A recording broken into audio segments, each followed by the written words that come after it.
That's right. Because, even with advances in technology and the onslaught of AI, people have not morphed into robots, right? So we're not pre programmed and automated just to execute a function. We have thoughts, feelings, emotions, our life changes every second. Right? It's not just a daily thing, it's a second thing. Like things happen all the time and there a lot of it is largely beyond our control. So, we need to understand that every person that you meet, every person in the workplace has his or own story. They have his or own seconds of ups and downs and other things that they're thinking about, but to keep people focused on the work and on creating great products and services, you have to band together in that human community, right? So it's an interpersonal relationship, it's the relationship skills, it's having empathy for one another, understanding the other person's perspective, and that's where the exchange of diverse ideas comes into play.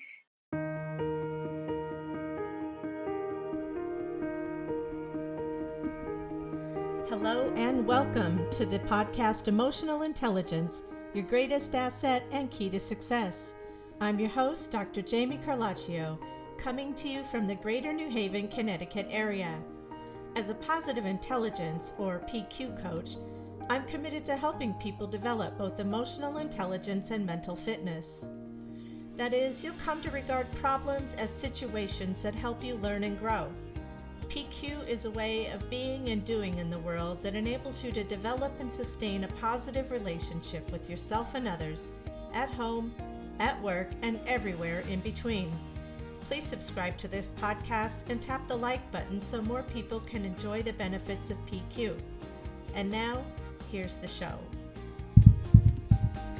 Hello, everybody, and welcome. Today, we are going to talk about leadership, and I am so glad you're here because leadership seems to be a very hot topic. If you are on LinkedIn or if you read the internet, read stuff on the internet, you know that people are talking about leadership because people are agreeing that there needs to be some changes in the way that we think about leadership and the way that we lead. And I have a fabulous guest here whose specialty is leadership. Her name is Emme Devenish. And I'm going to tell you a little bit about Emme, and then we'll launch into the episode. So Emme is an author, she's an executive coach, consultant, and educator who cares deeply about ethical stewardship of the environment, yay, and Yay. service to her community. She is a certified executive coach, a certified leadership coach, a certified North Star coach. Sister, how long do these certifications go? She's a certified culture coach, mindset coach, an emotional intelligence coach, yes, and a compliance and ethics professional, and a human resources management certified professional, an international coaching federation professional, and she's licensed to practice law in the state of New York, which I think is amazing. I don't know when you sleep, and you must be about 80 years old by now, but I know you're not.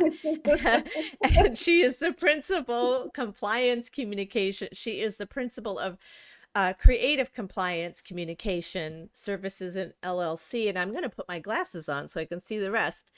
She specializes in ethics, compliance, culture, and leadership with a focus on teaching clients the importance of emotional intelligence to ignite behavioral change and develop visionary leaders. And goodness knows we need visionary leaders. Her coaching and consulting services incorporate creative and analytical thinking, compliance with industry standards, communication of diverse ideas, and ethical decision making to help individuals and organizations branch out to reach their highest potential. And I will put all of Em's information in the show notes in case you want to reach out to her. She's on LinkedIn. She has a website. She has a Pinterest site. And she has a really wonderful show called Solve It for Kids. And this particular one is Why Are Whales Important? And I think whales are pretty awesome and they are important. So welcome, Em. Thanks for being here today. Jamie, thank you so much for having me. I'm so excited to be here today to talk about emotional intelligence and leadership. I just want to give a shout out to Jennifer Swanson and Jeff from the Solve It for Kids podcast. It's their podcast. And they Okay. were lucky enough to share time, all three of us together, talking about whales. So, and in Florida, we have the North Atlantic right whale. So we talked about that extensively. So, I'm just happy to be here and I look forward to our conversation. And, and thanks for reading all that long certification list. But I will tell you, as anyone who knows me, I say as a North Star coach that education is my North Star. And so, first and foremost, I'm an educator. So, in coaching, that helps immensely. So, I'm always looking to learn something new as well as to educate my clients at the same time. Excellent. And actually, that's important because I'm also an educator, a career educator. And sadly, for my son who gets tired of it, I'm always trying to give him information and explain things. And one of the things I like about the education thing is educators are lifelong learners. Mhm. And I don't know an educator who, I mean, I hope I don't know anyone who thinks they know everything already. I remember when I first started teaching, I thought I had to know everything. And when Mhm. I just relaxed and realized that my students had a lot to teach me, I learned way more. And now that I'm older, I know that I don't know a lot of stuff. So I love having an educational mindset because it's a growth mindset, right? Mhm. It is. It is a growth mindset, and it's also part of intelligence, right? Because you can develop your emotional intelligence. And so, that's an educative process. So, just as you said, teaching is a two-way process. We're learning and growing while we're helping others to learn and grow. And the same can be said for coaching. Hmm. Absolutely. And one thing I think about in terms of growth, and I thought I was original in saying this, but apparently Einstein said it first, and that is if we're not learning and growing, we're dying. Mhm. We're dying. That's And right. I think of a tree, and if you cut a tree, saw a tree and you see all the rings, what I Mhm. think is that all of those rings represent growth and development, but the rings are not perfectly concentric circles. They have little curves in them because trees have had to withstand a lot of stress with changes in the weather, the climate, or whatever, and especially if they've been transplanted. And I think of my growth process like that too, as these concentric circles, but that are uneven because there are times in my life where the stresses were greater, but that's where I learned more. That's where the learning was stronger, so the rings are stronger there. And I'm wondering, since you are a leadership coach, I think about this a lot. There've been a lot of changes and there's a lot of talk in on LinkedIn and in industry in general about the kinds of leaders that are more successful and the kinds of leaders that are less successful in. Now we need leaders, they lead a company or CEO, CFO, whatever, but ultimately leaders also help other people and bring them up and sort of crowdsource knowledge, right? Yes. Everybody has the knowledge. I was watching some TED Talks and thinking about leadership, and I'm going to show a clip from a TED Talk later, but this one guy is a composer. And so his TED Talk was about how composers can teach us what good leadership is. And the one that he highlighted as the best was the one in which the composer or the conductor, sorry, not composer, the conductor was certainly leading the orchestra with his thing, his whatever it's called, but ultimately it was the musicians themselves looking at each other and listening to each other's instruments and coming together as a group. They were not individual people, and the conductor wasn't just doing his thing and telling everybody everything, but the whole orchestra came together in this beautiful, harmonious, synchronous sound. Yeah, what you just described is how the conductor is able to inspire, correct, motivate, and lift the orchestra up, right? So the individual members of that orchestra. And that's just the same as in leadership. You need to have the emotional intelligence where you can control your own emotions. You can, stand in a room and be able to sense what's happening with other people on your team and be sensitive to that, know when to step in and to give instruction like the conductor, know when to pull back, and know when quiet moments are necessary because the audience is just listening to what you're delivering as the conductor. So it's the same thing in terms of leadership. The orchestra would not be successful without both that symbiotic relationship between a leader who has qualities like self-control, self-confidence, self-knowing, self-regulation, but also so he or she can manage their own emotions while at the same time having qualities like empathy, relationship skills, and straightforwardness so that he can direct or she can direct members of the orchestra on what to do, but also understanding what's happening with individual people within that orchestra, and then also having parts of emotional intelligence that involve responding to how the audience is responding, which is the same with leadership. You have to respond to how your customers are responding, your clients are responding, your vendors are responding, teammates are responding, the board of directors, responding on different level. And for that, you need, qualities from emotional intelligence like adaptability, right? Hmm. You need to have optimism when things don't go your way so that you can still be there and keep a positive momentum forward and to help to uplead, up lead. And I mean that uplead, I just made up that word, Hmm. but to like, move things upward, raise it up to a higher level when things are low, as well as to Hmm. uplift people on the team. And and part of that is also self actualization, so which is what I'm all about, right? Branching out Hmm. to reach your highest potential, being that fully formed individual in your professional and personal development and growth, so that you are comfortable and confident in your skin, in your vision of who you are, where you are today, where you want to go in the future, how do you want to grow, how do you want to use your skills to help humanity, how do you want to use your skills to help your community, how do you want to use your skills to help the environment, because it goes beyond the self. And in order Hmm. to do that, you have to have that emotional intelligence. And that's what visionary leaders do. Yeah, yeah. There's so much that you said in that. I want to just pull a couple of things out. One of them is there is a book called Leading Up, and I read that book cover to cover. And the reason I read it is I was a managing editor of an academic journal, and I have a lot of great editorial skills and writing skills, but the subject matter of this academic journal was not familiar to me. Mm, And so the editor in chief was overall the selector of which articles would go in each issue. But I was the editor who edited all the articles, mm, communicated with the writers, and managed the entire marketing and distribution process. But the editor in chief was also a professor and the leader of this department at an Ivy League university where I worked.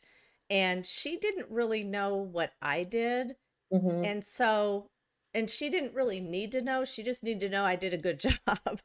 But what I did was I read this book because I thought, you know what? She doesn't understand how much time it takes and if mhm, I'm late with something, why, or if there's a glitch. So I read this book leading up and I started sending her progress reports on every journal issue so that she knew what the whole process was and how many people were involved. And she was like, oh, I didn't even know. And it mhm, made the relationship better.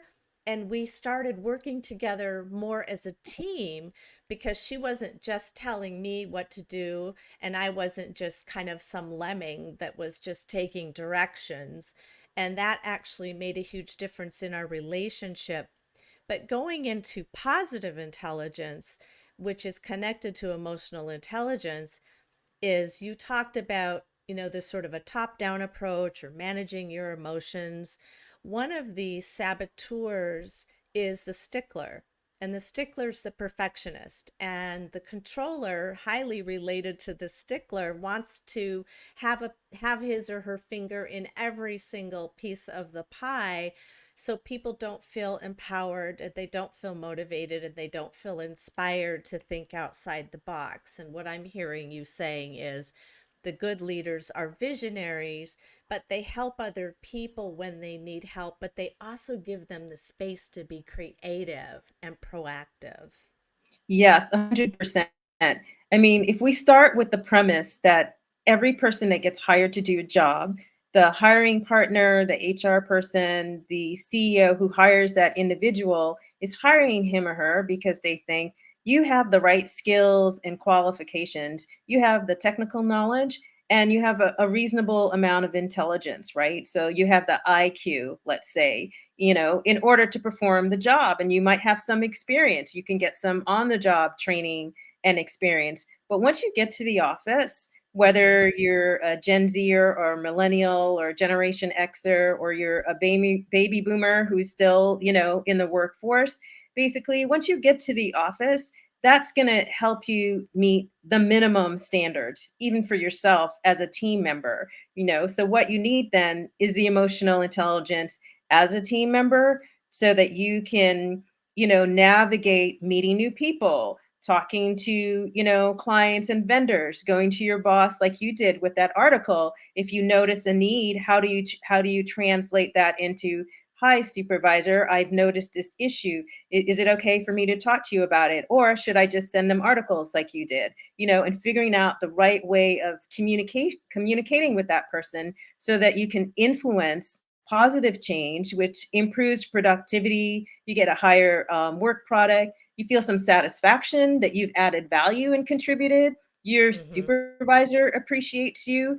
And the good leader, who has that strong emotional intelligence, will recognize this is great because this person took the initiative. I can give him or her more responsibility, or we made a great profit this year, and it's also thanks to contributions in terms of helping to manage the team, or resolve a difficult issue, or problem solve. And this is someone that I can trust further. Here's someone that I also want to develop further. Mm-hmm. So I'm also going to pay attention and notice things, and, ask them and talk to them about, where do you want to grow in the organization? Or, what stage are you in your career development and planning? Is there anything that we can do better in our company? Or do you see any other gaps in any skills where you can help fulfill that need?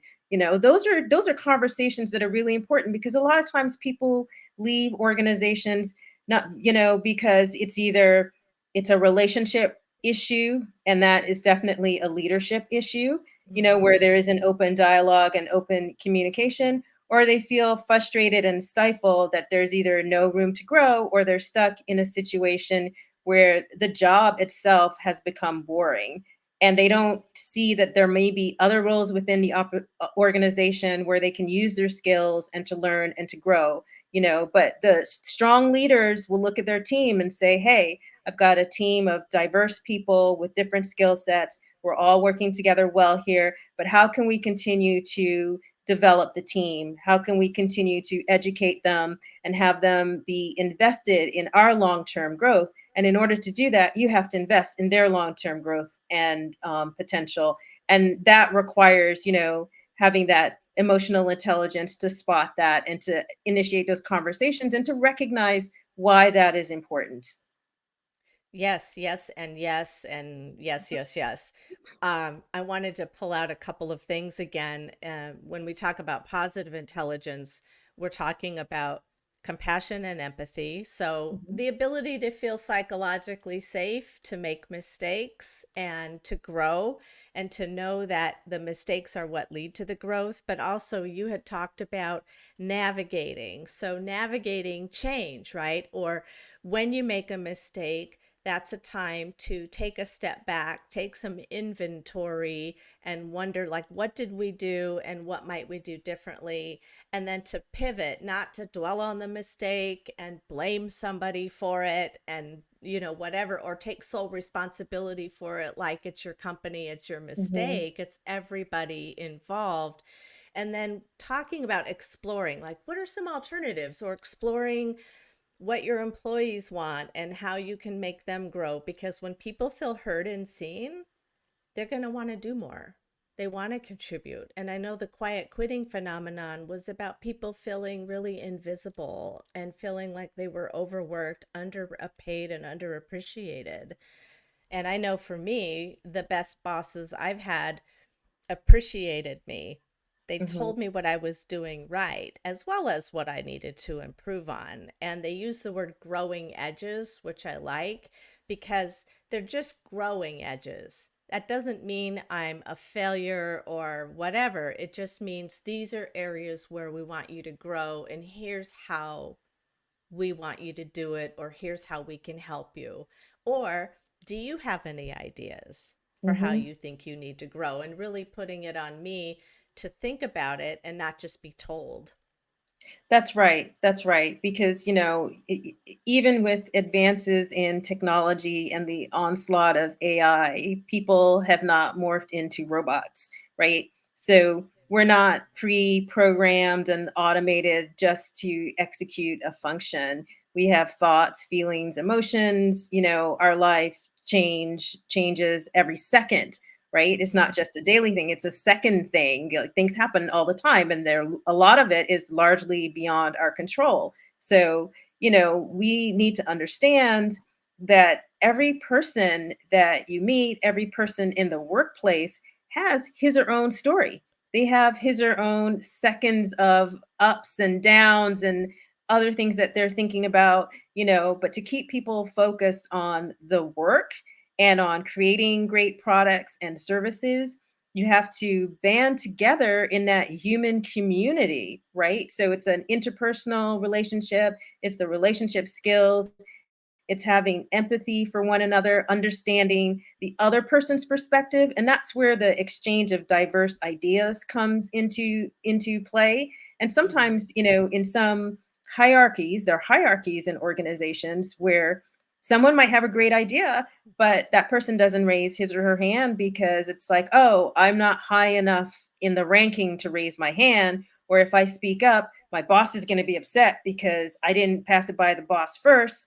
And so there are all sorts of things that control and constrain and limit that creativity and that innovation and the bettering of the products and the services, because people are concerned about levels of hierarchy. They're concerned about social status, and they're, concerned about competition on a different level rather than being more open, right? Mm-hmm. And Mm-hmm. engaging. But in order to do that, you have to have a very strong sense of self.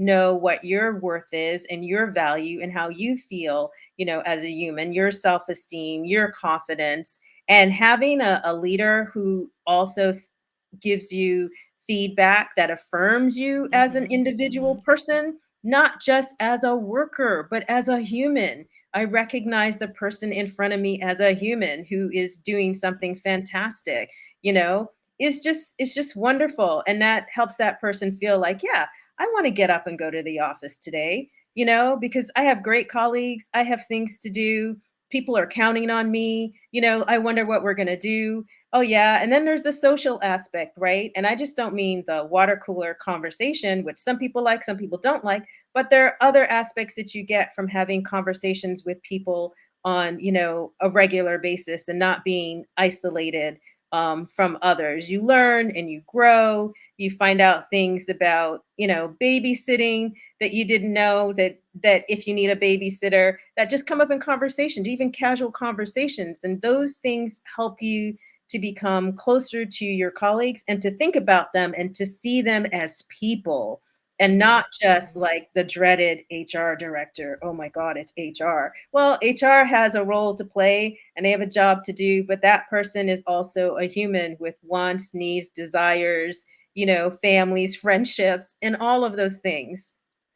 Yeah, I love that you talked about that, because we're all such multidimensional people. And if all you see is a title or an outfit or whatever, Mhm. then they're just simply somebody that you've pigeonholed and made assumptions about. But maybe the HR director's having a bad day because her kid is sick and Mhm. she would rather be home, but she knew she had to come in, so she had to get a babysitter, like we're talking about babysitters.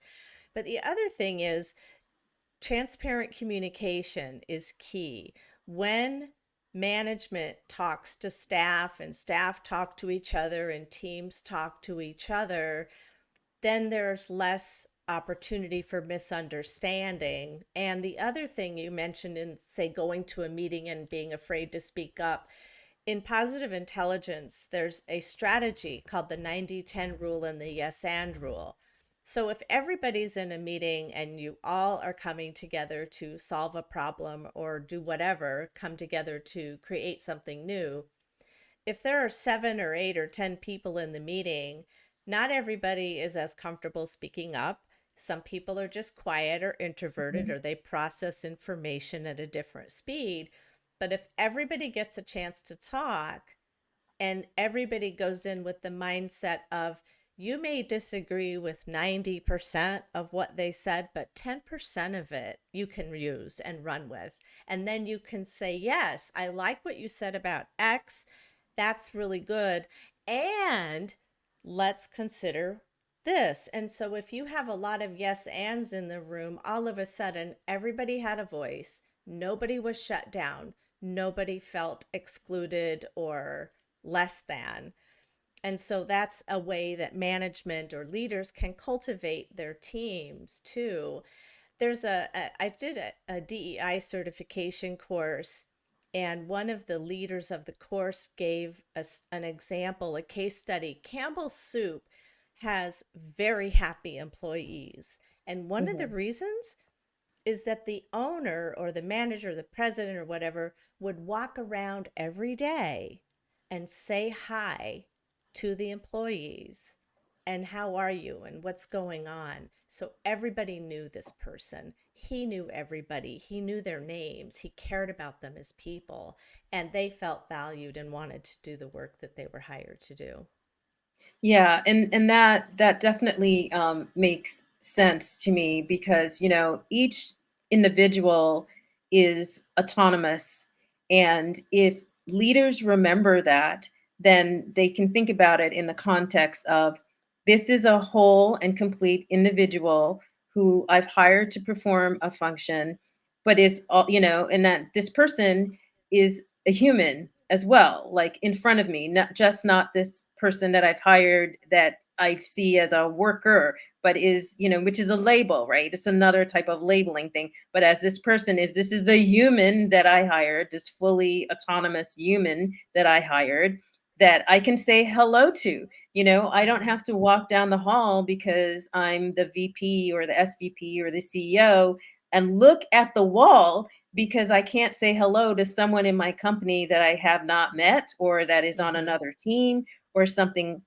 something like that. It's more as you look at the person because Mm-hmm. that's that human connection. That's part of being seen, right? Is to Yes. be acknowledged, like your existence as a human being Mm-hmm. acknowledged. And so, when we talk about emotional intelligence, it's also another way of thinking about in the workplace.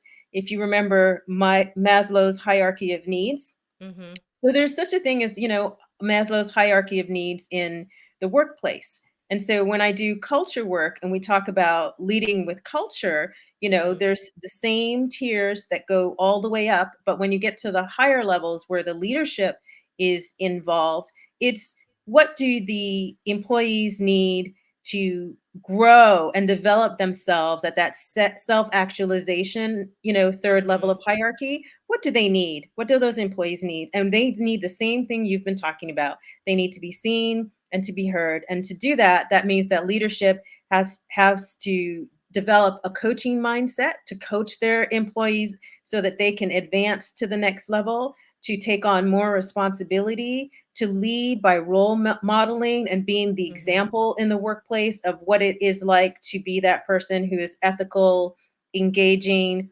open, curious, inviting of diverse views. Work product improves when you get diverse input from it, because not every good leader knows that he or she doesn't have all the answers. If not, Right. you could do everything yourself, you Mm-hmm. know, Yeah. and your product will be okay, but it's not going to be the best product. I mean, even when you think about some of the top performing companies out there, they all have teams of people who contribute to their success. And in order to do that, you have to lead by inspiring, by role modeling, by, giving people the space to take on Mm-hmm. challenges and recognizing that if it doesn't go as well as planned or predicted, that's a learning opportunity, that's a growth opportunity, that's a way to reset, reevaluate, recommit, refine, come up with a better solution that's Mm-hmm. great for Mm-hmm. everyone. You have to think about the inputs from customers, the workforce, your board of directors, a lot of different stakeholders, to come up with the best product and service that actually adds value and that is a benefit to everyone. And that's what great leaders think Mm-hmm. about, you know, and Yeah. they're okay with people giving them that feedback. Mm-hmm. Mm-hmm. Well, we're out of time, but a couple of things I want to leave people with, and I'm going to show this clip. It's about a minute long, and then you and I can say goodbye. But listening and knowing that giving credit where credit is due is also important. I'm thinking of like Apple, Steve Jobs didn't just invent stuff by himself. He had engineers and other people figuring things out. But this clip that I'm going to show is really evidence of people recognizing that the problem is way bigger than anything that they could solve or do something about. Inspire me. So let me. And they inspire me because they show us what is possible when you change the way you look at the world, change the way you look at your place in the world. They looked outside and then they changed what was on the inside. They didn't go to business school. They didn't read a manual, how to be a good leader in 10 easy steps. But they have qualities we'd all recognize. They have drive, passion, commitment. They've gone away from what they did before, and they've gone to something they didn't know. They've tried to connect worlds they didn't know existed before. They've built bridges, and they've walked across them. They have a sense of the great arc of time and their tiny place in it. They know people have come before them and will follow them. And they know that they're part of a whole, that they depend on other people. It's not about them.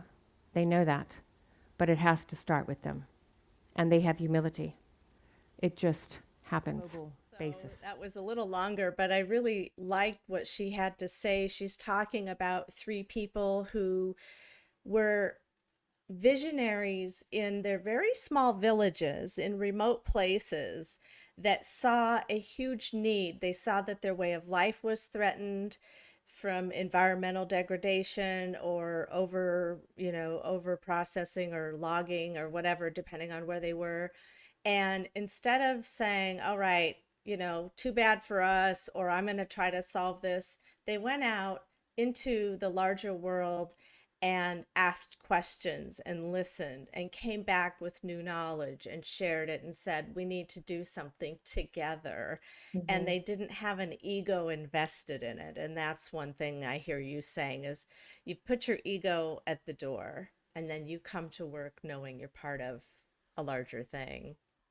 Yes, I definitely agree. And I think the essence of what she said echoes with what we've been talking about. And that is that, strong leaders with high levels of emotional intelligence don't come to the office and tell their employees what to do. They already hired qualified, autonomous individual. Their job as a leader is to inspire, role model, and coach so that the employees will follow them anywhere and will step up and contribute and give more. Yes, yes. Thank you so much for all of your great insights. And again, M's information will be in the show notes, and I'll put a link also to the TED Talk because it's about 15 minutes and worth watching every minute of it. And if you want to find out more about emotional intelligence and how it can help you and your workplace, my information is in the show notes and I would love to hear from you.